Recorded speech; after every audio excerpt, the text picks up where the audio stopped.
Hi, Michelle Lucas and the Higher Orbits folks. Thanks so much for inviting me to Ask an Expert today. I'm really pleased to be doing this because I really support what Higher Orbits are doing, love the programs that are going on. I'm happy to chat. So why has Michelle asked me to do this one? Well, I'm kind of different from many of the other experts that have been asked to do this because when I was in school, my math, my physics wasn't so good academically, but I was fascinated by math and science, physics, engineering.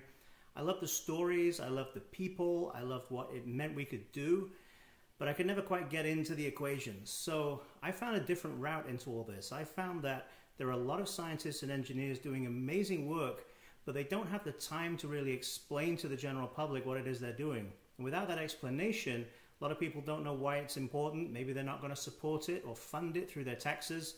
So I realized there was a role for me in museums and science centers and other places to talk to the public about why science and engineering is important and help motivate and inspire people. Along the way, I've got to work with a bunch of astronauts. I've got to work with a bunch of people doing books and trying to explain these different things in very different media. So I've had a bunch of fun doing that, and I continue to do that with Higher Orbits, which is a wonderful way. Even if you don't want to be a scientist or engineer when you grow up, you get why it's important by going to one of those Higher Orbits programs. So let's have a look at the questions I've been asked to answer here. There's one from Caroline here. As Americans, internationally and technologically, where would we be if the space race did not happen?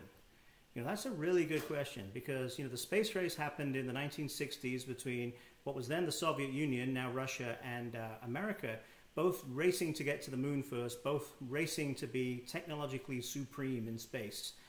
It meant a lot of innovation along the way. It meant a lot of excitement. This was the first time two countries were battling each other instead of using weapons because they had nuclear bombs, and if they used those, nobody was going to win. So they needed another way of fighting. The space race did that, and it meant that people got to the moon first. The trouble was, in doing that, people got to the moon and then we haven't been back in 50 years. So in a way, it ended up being something that happened really quick and maybe too quick because it meant we haven't been back again. Kind of a shame.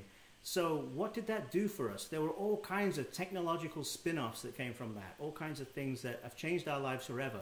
Imagine if we didn't have, for example, weather satellites. We wouldn't know if one of those huge hurricanes was about to hit the coast unless some boat sent some radio signal ahead of time. It would just happen and people would be surprised and shocked by the immensity of those storms. Things we take for granted, seeing programs from around the world in live, being able to talk to people around the world live, all of that stuff has happened because of the space program. But there are also more philosophical things, such as we know what it's like to look at the moon and know we've been there. We know what the Earth looks like as this tiny blue marble in space from having seen it with our own human eyes from that far away.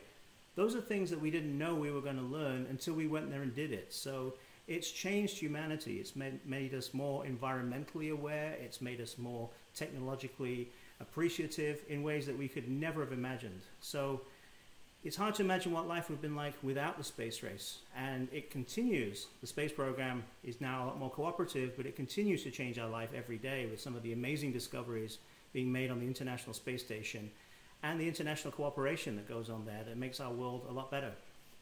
That's our next question. Let's see. What do you think are the characteristics that make a person most qualified to go to Mars?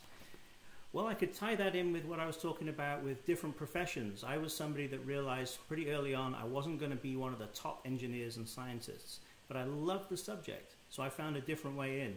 And I think that's really important, that whatever you want to do it because you love it.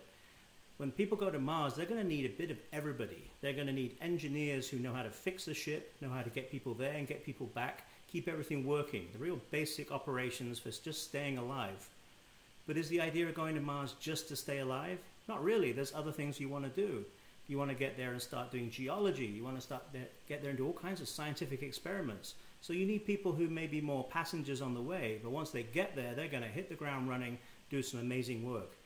The ideal thing would be people who can do all of those. And there are some amazing astronauts who not only are incredibly accomplished pilots and engineers, but they're also really good scientists.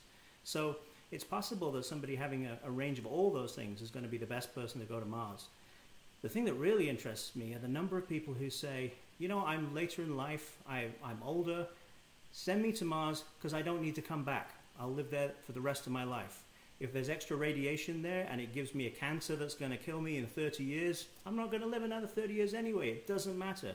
There's something fascinating as a mental experiment about that, to think maybe this is the first place we're going to go where we don't come back. It's such a difficult challenge to get there. But once we're there, let's stay there. Let's see, what's our next question? How do you feel about seeing more girls dream of becoming rocket scientists and astronauts? Well, thank goodness. When I was a teenager, I was lucky to be able to see people like Sally Ride, America's first woman in space, on my television, going into space. And for me, it was pretty not unusual that women were going into space routinely. Other people of other colors, we saw all kinds of different races, we saw all kinds of different ethnicities, we saw every possible person going on the space shuttle. Before that, though, it was pretty rare. And I was very fortunate later in life to work with Sally Ride. She was my boss for a long time, and we did a lot of programs around the country inspiring young middle school girls to get interested in STEM, very much like what Higher Orbits does now. I've seen it be life-changing. I've seen it be wonderful to see the enthusiasm and the confidence in young girls when they realize this is something they could do. And once again, just like my own personal journey, it doesn't matter if you don't end up being that particular thing. You've got skills from that you're going to use for the rest of your life in whatever you do.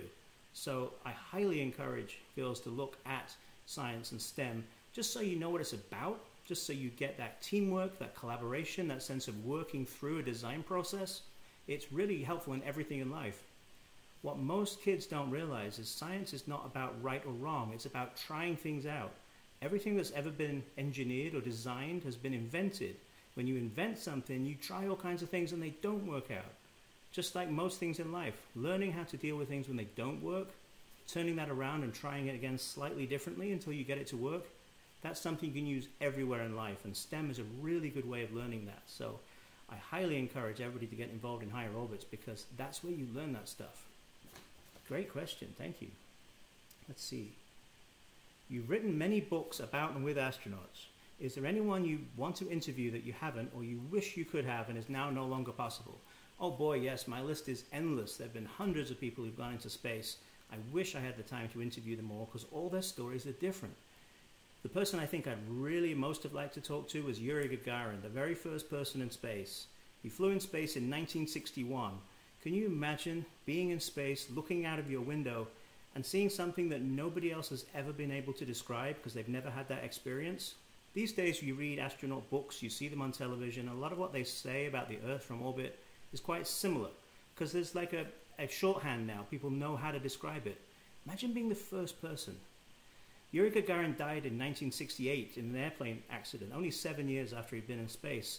So there was no time for many people to talk to him. And I always wonder, because he was a communist in the Soviet Union at a time when he was really only allowed to say things officially, what would it have been like if he'd lived into the 1990s and into the next century and he'd been allowed to say whatever he wanted? Would he have said different things? Would he have described his experiences differently? Would age have changed his outlook on things? I wish I could have been that person sitting down there with a tape recorder and having that experience. Fortunately, I did get to write about him because he did say a lot over time, and I talked to a lot of people who met him and knew him, so I feel I got as close as I could to meeting somebody who died before I was even born. What's the last question here? Oh, this is a good one. If you were to pick any author to write the story of Francis French, who would you choose? Well, first, my story is nowhere near as interesting as the people I get to write about, and I feel very honored. I get to write about people way more interesting than me. I've had experiences where I've sat down with somebody who spent 3 days on their own going around the moon, trying to put that into words, those visual images of what they saw, the sunrises, the sunsets, the Earth from that distance, the barren starkness of the moon. That was a challenge that I was honored to have, and I think it's probably some of the most important writing work I'll ever do. When it comes to me, it would be nice to say somebody that would make me sound really good, make everything sound great, would be a really good author. But one of the things I noticed I really liked when I was talking to other people and interviewing them was to get a little bit under the first story we want to tell about ourselves and try and work out what really makes them tick. Maybe you'd ask a question and then you'd leave a pause at the end of that question just to see what they said next. And sometimes they give an answer and then you keep waiting and then they continue. And that continuation would sometimes be really way more interesting. I think I'd like somebody that maybe didn't even like me very much, but would push me like that, would kind of say, yeah, that's how you want to tell the story. Now, what's the real story? What about this thing I just found out about you that you didn't tell me? And it would make me think about me. So selfishly, I might learn something from this by having somebody interview me that really kind of wasn't on my side like that. So I think that would be the most interesting for me.